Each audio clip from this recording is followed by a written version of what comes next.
Deixa eu te fazer uma pergunta muito honesta. Se essa pessoa te mandasse uma mensagem agora, você responderia? Mesmo depois de tudo que aconteceu? Mesmo depois de tanta dor? Mesmo depois de ter prometido para si mesmo que não voltaria mais? Se dentro de você surgiu um talvez, então preste muita atenção no que eu vou falar.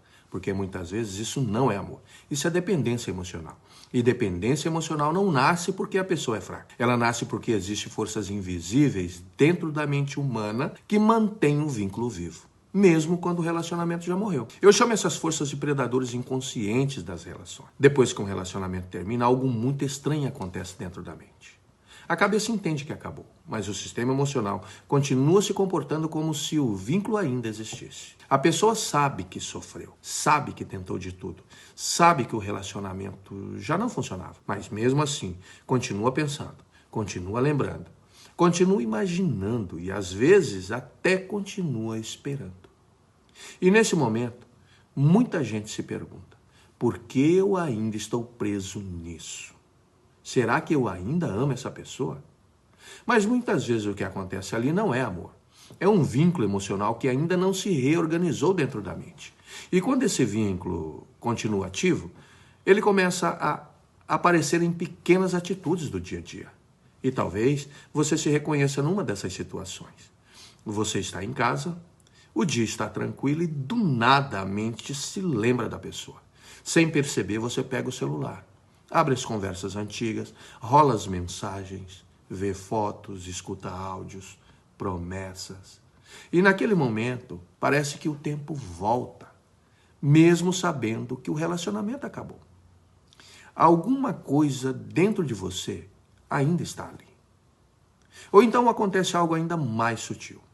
Você está conversando com alguém, está rindo, tentando seguir a vida, mas de repente surge um pensamento silencioso. Será que ela já se esqueceu de mim?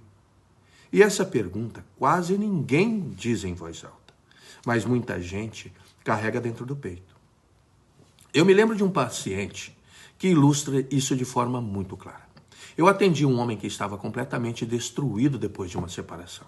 O casamento dele tinha durado quase 10 anos. E eram 10 anos de história, 10 anos de sonhos, 10 anos de construção de uma vida. Mas nos últimos 2 anos da relação, a esposa simplesmente tinha se afastado.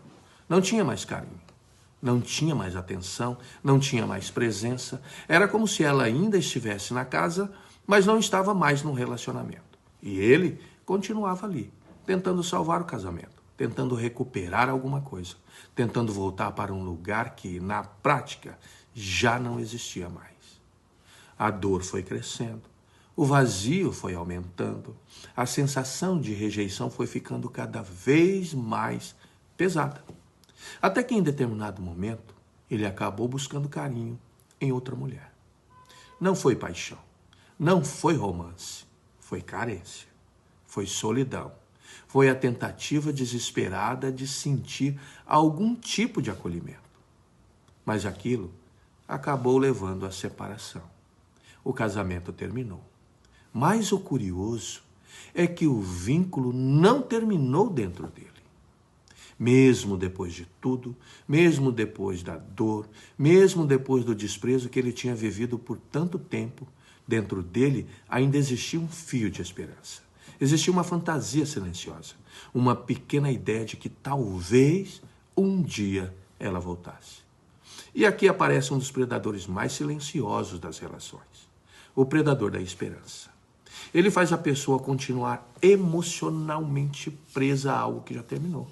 A mente começa a criar pequenas histórias internas. Talvez ela ainda pense em mim. Talvez ela esteja confusa. Talvez um dia a gente se reencontre. E essas pequenas fantasias mantêm o vínculo vivo. Foi aí então que eu fiz uma pergunta a ele. Uma pergunta que mudou completamente a forma como ele via aquela história. Eu disse, deixa eu te pedir para imaginar uma coisa. Eu sabia que aquela metáfora funcionaria, porque ele era um homem profundamente religioso. Imagina que dentro de você existe um lugar muito especial. Não é um quarto qualquer. Não é uma lembrança simples. É como se dentro da sua vida existisse um grande templo. Uma igreja enorme, linda, imponente. Um lugar construído com tudo aquilo que você acredita sobre o amor. Ali dentro estão todos os seus sonhos.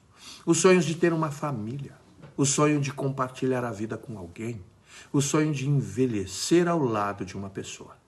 É um lugar quase sagrado dentro da vida de alguém. E no centro desse templo existe um altar. E nesse altar você colocou uma imagem, uma figura central, uma espécie de santa. E aquela santa era sua esposa. Quando ele ouviu isso, ele ficou em silêncio. Eu lembro que ele ficou olhando para o chão, sem falar nada, como se alguma coisa estivesse se reorganizando dentro dele. Às vezes, é nesse tipo de silêncio que a mente começa a entender algo bem profundo. E o que mantinha aquele homem preso não era apenas a mulher real. Era a imagem que ele tinha colocado no altar. Era a idealização. E esse é outro predador poderoso nas relações. O predador da idealização. Ele faz a pessoa confundir o ser humano real com a figura que ela construiu dentro da própria mente. E então eu disse algo que fez tudo mudar. A maioria das pessoas, quando o relacionamento termina, tenta fazer uma dessas coisas. Ou imploram para aquela pessoa voltar para o altar, ou tentam destruir o templo inteiro. Passam a desacreditar do amor, passam a desacreditar no relacionamento, passam a desacreditar da própria capacidade de amar. Mas nenhuma dessas coisas resolve o problema, porque o templo não está errado. O sonho de amar não está errado. E o que aconteceu é que a pessoa errada foi colocada no altar. E quando ele entendeu isso, alguma coisa dentro dele começou a se reorganizar. Ele percebeu que não precisava destruir o sonho dele.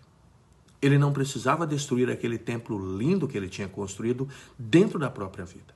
Ele só precisava fazer uma coisa: remover a imagem que estava no lugar errado.